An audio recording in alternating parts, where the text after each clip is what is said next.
ముందుగా G Telugu, prime 9, స్వతంత్ర TV వారికి మా హృదయపూర్వక నమస్కారాలు. నా పేరు సోమరాజు లక్ష్మీ నరసింహారావు. సత్తుపల్లి గ్రామం మాది, ఖమ్మం జిల్లా సత్తుపల్లి. ప్రస్తుతం నేను ఈ గాయత్రి జ్ఞాన సరస్వతి దేవాలయానికి కార్యదర్శిగా ఉన్నాను. ఈ గాయత్రి శ్రీ లలిత జ్ఞాన సరస్వతి దేవాలయము 2009వ సంవత్సరంలో ప్రతిష్ట గావించబడి దినదిన ప్రవర్ధమానం చెందుతూ ఉన్నది.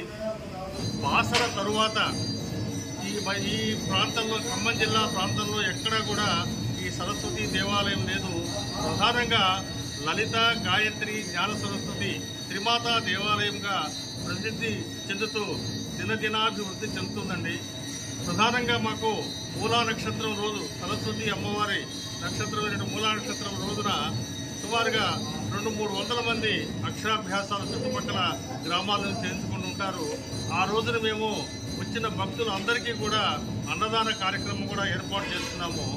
గత 2 సంవత్సరాలుగా గ్రామ పసుపు కుంకుమ అనే పేరుతోటి ఈ గ్రామంలో ఉన్నటువంటి మహిళామణులందరినీ కూడా సత్తుపల్లిలో వేయించేసి ఉన్నటువంటి శ్రీ కోదండ రామాలయం దగ్గర నుంచి ఈ అమ్మవారి టెంపుల్ వరకు కూడా ఊరేగింపుగా తీసుకురావడం, వారంతా కూడా పసుపు కుంకుమలు జాకెట్లు అమ్మవారికి వాయినంగా సమర్పించడం జరుగుతుంది.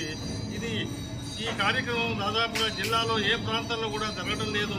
ప్రప్రథమంగా మేమే ఈ యొక్క జ్ఞాన సరస్వతి దేవాలయంలో గత 3 సంవత్సరాలుగా చేసి నిర్వహిస్తున్నాము. మంచి ఆదరణ కూడా లభిస్తూ ఉన్నదండి. దీనికి మా కమిటీ సభ్యులు అందరూ కూడా సహకరిస్తూ ఉన్నారు. తర్వాత ఇక్కడ మాకు ప్రధాన అర్చకులుగా 15 సంవత్సరాలుగా బుర్రా కిషోర్ శర్మ గారు, వారి యొక్క వేద మంత్రాలతోటి ఊళ్ళో కూడా మంచి ప్రాచుర్యం లభించింది. తరువాత దీనికి ఏంటంటే ప్రధానంగా అనేక మంది దాతలు సహకారంతో ఈ దేవాలయ నిర్మాణం జరిగిందండి. ఇంకా కొంత నిర్మాణం జరగవలసి ఉన్నది. దానికోసం కూడా దాతల్ని మేము ప్రార్థిస్తున్నాము. ఎవరైనా దాతలు ఈ దేవాలయ అభివృద్ధికి సహకరించినట్లయితే వారికి మా హృదయపూర్వక ధన్యవాదాలు, కృతజ్ఞతలు తెలియజేస్తాము.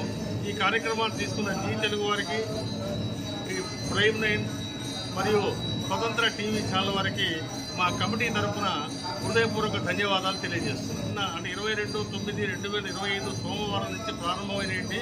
ఇది ఈ సంవత్సరం 11 రోజులు, అంటే దసరా వరకు, 2 అక్టోబరు దసరా వరకు కూడా జరుగుతుంది. మేము విజయవాడ కనకదుర్గ దేవాలయ జరుగుతున్న ప్రామాణికంగా తీసుకొని ఆ దేవాలయంలో జరుగుతున్న ఉత్సవాలని మేము కూడా ఇక్కడ నిర్వహిస్తూ ఉన్నాము. గ్రామస్తుల యొక్క